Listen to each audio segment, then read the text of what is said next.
man. I just come into the world of theater. I had nothing to do with the world of theater before that. I was a jock, I welded, and all that. And when I first met him, it was practical. And that's when he was going through the people and saying set, light, costume, assigning department. And he looks at me and he goes,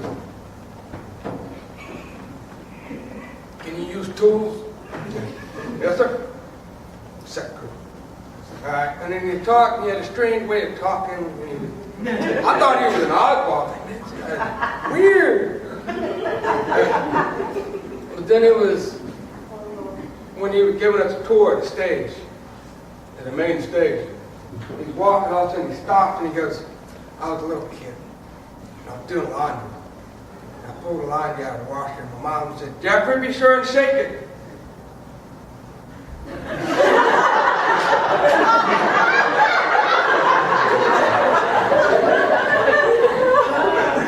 I never laughed so hard. And I realized then and there, that's when I started to really appreciate him. And over the time, I've got to learn a lot of things from him and whatnot, and experienced a lot of great things. And as we have all talked about his language, he had a very peculiar choice of words. My favorite one was the horse's ass. Love that one. And there were some people that couldn't quite click with his language. I was able to start clicking with it, but some people, just to watch them try to figure out what he was talking about was a trip. They were, "What is he talking about? Don't see the horse's ass? I don't see the horse's ass." And I remember this one time, after the show, and it was Nebraska, and we had to put things back, and there was this girl in the light crew who had come down to let him know that they had finished the job. So he was talking to somebody in the dressing room, and she was right in the middle of it. "Hey, Jeff, put the lights on." And he just kept on talking to the other person, and he stopped and turned to her and said, "Okay, now what did you call me?" I didn't call you anything. I was just letting you know. It's freaked, flipped. Great. He was always able to keep people on their toes. And I really enjoyed that about him. He taught us a lot of life lessons, things that we carry on with us and whatnot. And the one thing I do to this day is when I fold curtains, I get in touch with my demon inside.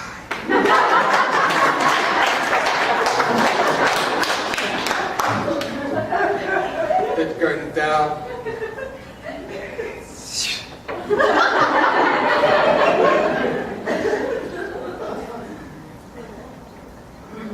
Summer of '09, I transferred, went to school out in West Texas. Born and raised in Beaumont 23 years, and had to go to explore the world.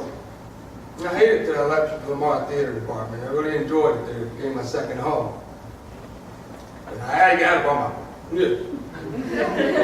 Anyhow, I get over there for orientation in summer, and there's a theater show going on. So I go, I want to go check it out, see what this Solwall State University theater is about. So I go there, and I'm at the back of the house by the concession, and it's outdoor theater. I'm looking at the stage, studying it, and the colors seem familiar. The pattern, the texture. And all of a sudden, Wisor walked out on the stage. And I went, "No way! 700 miles away, what are the coincidences?" So I go down there, and I'm walking to the backstage area, and he's talking to somebody, he turns around and sees me, and he goes, "No way."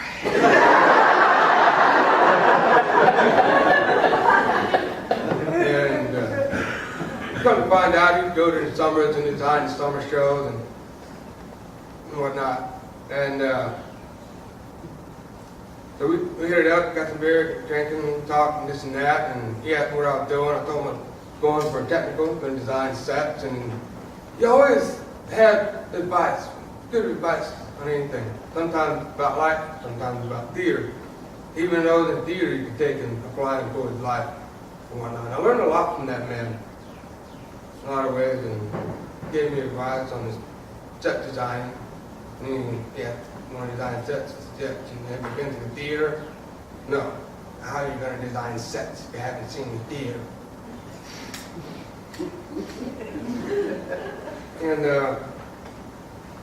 that summer, Donna and Axel had already left. And the orientation and his leaving timed out just right.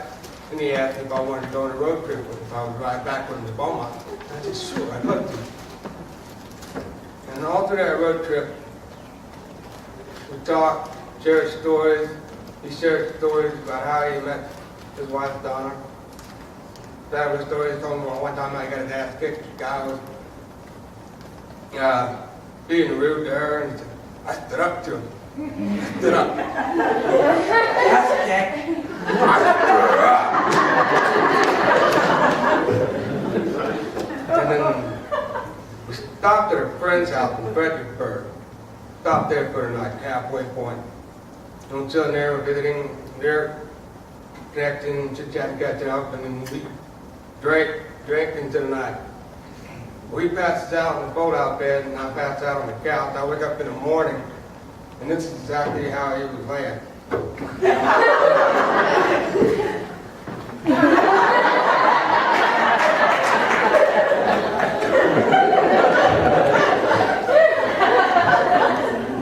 I don't recall the time I woke up and laughed. It was the first thing I did.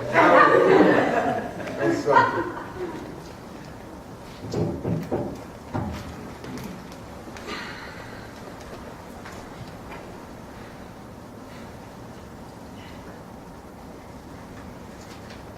I always tried to spend more time with that man. God.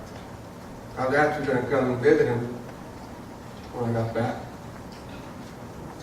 I got back Sunday night, graduated. I was going to call him up, pay him a visit, let him know I graduated, see how he was doing and whatnot. Tuesday night, I got the phone call.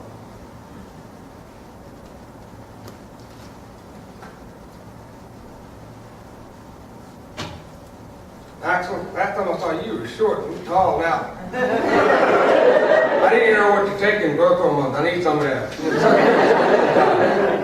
You better reach the stuff. You probably go up there. You do that. But Jeff loved you. He was damn proud of you. We'd be in the shop and he would boast about your musical talents and skills. And he put you very high on the pedestal. You see it in his face, in his eyes. He loved you dearly, very much. I worked with Jeff for many, many years. And it took me a while to understand what he was talking about. I took his stagecraft class and I was like, what is he talking about? For one, I didn't understand tools. Number two, I didn't understand what he was saying. So finally, by the end of the semester, I feel like I got a grade from Jeff 101, not stagecraft. But my favorite times with him were not the class stuff. I made okay grades in there, but that's not what mattered. It was the after, the staying late, the painting, the learning, because that's where he taught. Those were the memories that I'm going to always remember. The things that's where I learned about theater. It wasn't him telling you about it. It was him showing you. He just did. And it was amazing, like, especially when there, as the people filtered out after the night, there were only a couple of us, and we just did. And sometimes I would just watch him, and he was just doing his art. He was in the moment. And I think that that's the thing that I'm always going to remember. And so that whenever I do my art, painting or whatever it may be in theater, it doesn't matter, any of the different things that you do in theater. It's just remembering that he was so into theater. And if you could get to that point where you were actually watching him just do, it was amazing. He was an amazing artist, he was an amazing person. He did his own thing, his own unique way, but he was an amazing person. And I will always remember that. There were a lot of memories that we've had, each one of us take away different things. And a lot of you are in many of those memories. But I think the thing is that we just need to remember him the way that he was, and in his art and in the moment always. And but my favorite thing is when we were painting late at night, he'd put different music on. And it was this, that, all different kinds of stuff. But my favorite thing is when it would really get late at night, the little black dog was approaching. And he would say, "I dedicate this song to you." And you'd be like, like sometimes I'd be like, why this one? Okay, but then you like listen to it and it would mean something to you. You took that away. So he was an amazing person. He loved life, he loved theater, he loved his family. He loved you guys. And always take that away. Thank you for sharing him with us. Thanks. We'll never forget him.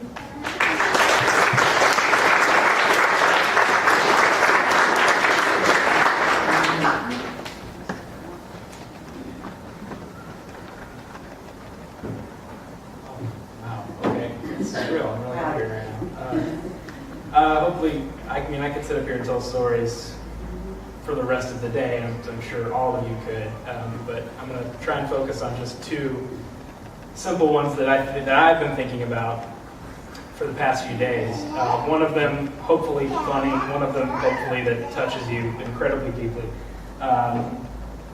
The first one, I don't know if anybody remembers the Christmas door decorating contest. Because I sort of feel like nobody talks about it, and I sometimes imagine that it's just this weird fever dream created in my own head. But anyway, for those of you that don't know, a couple years back there was a door decorating contest that the faculty had for Christmas, and everybody did. I think Chrissy had a Nightmare Before Christmas door, of course, and then Kelly did some beautiful thing. I don't remember what it was. Kelly, I'm sorry. I'm sure it was gorgeous. But Jeff, his door was a door-sized painting of, you've all seen To Kill a Mockingbird, right? He drew Robert Duvall in To Kill a Mockingbird at the end of the movie when he sneaks into Scout Finch's room and he's like hiding in the corner, he's like holding a pair of scissors. He drew that for his Christmas door decorating. Except in Jeff's painting, Robert Duvall was holding a ham. It was wrapped in a bow. And I said, "Jeff, this is the greatest thing ever." And he said, "It's called I Brought the Ham."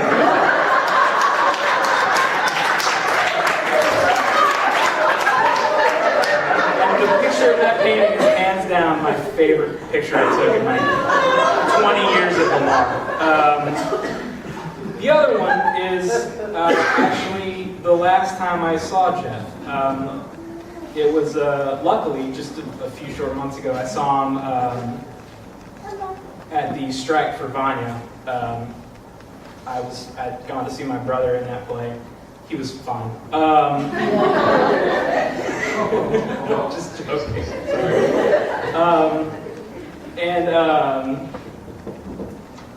Forgive me.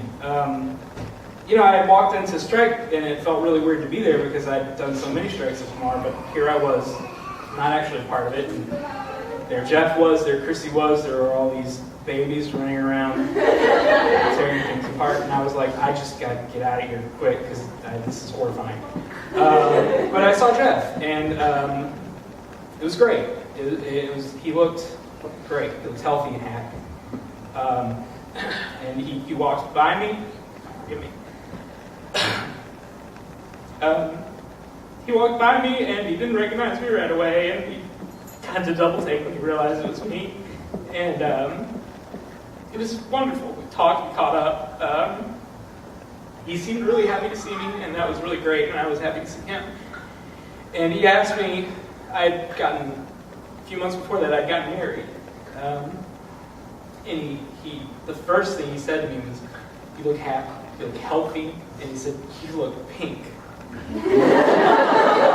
Thanks, Jake. That's nice. And I knew exactly what he meant. I didn't know literally what he meant, but I knew what he meant. It made me feel good. And through catching up and all that, he asked me directly after we'd done the normal catching up. He said, "So, are you making any babies yet?" And I said, "No, not yet. Eventually, love that. We love to have a family. And he got this grin on his face. And you guys all know that grin. Like, it's like this wonderful thing, like he knows the biggest secret in the world. And he did, because he got that grin on his face, and he had, with this twinkle in his eye, he said, "It'll change your life." And that was so emblematic of Jeff, because he did love his family so much, and it was so clear in the way that he lived his life. And I just, that joy that he saw is like, man, God, I hope that I can have a third of that, a fifth, any, whatever small fraction of that I can manage. That'll make me happy. And luckily, that's the memory that I had the last time I talked to him. I don't have a joke to end on, so bye.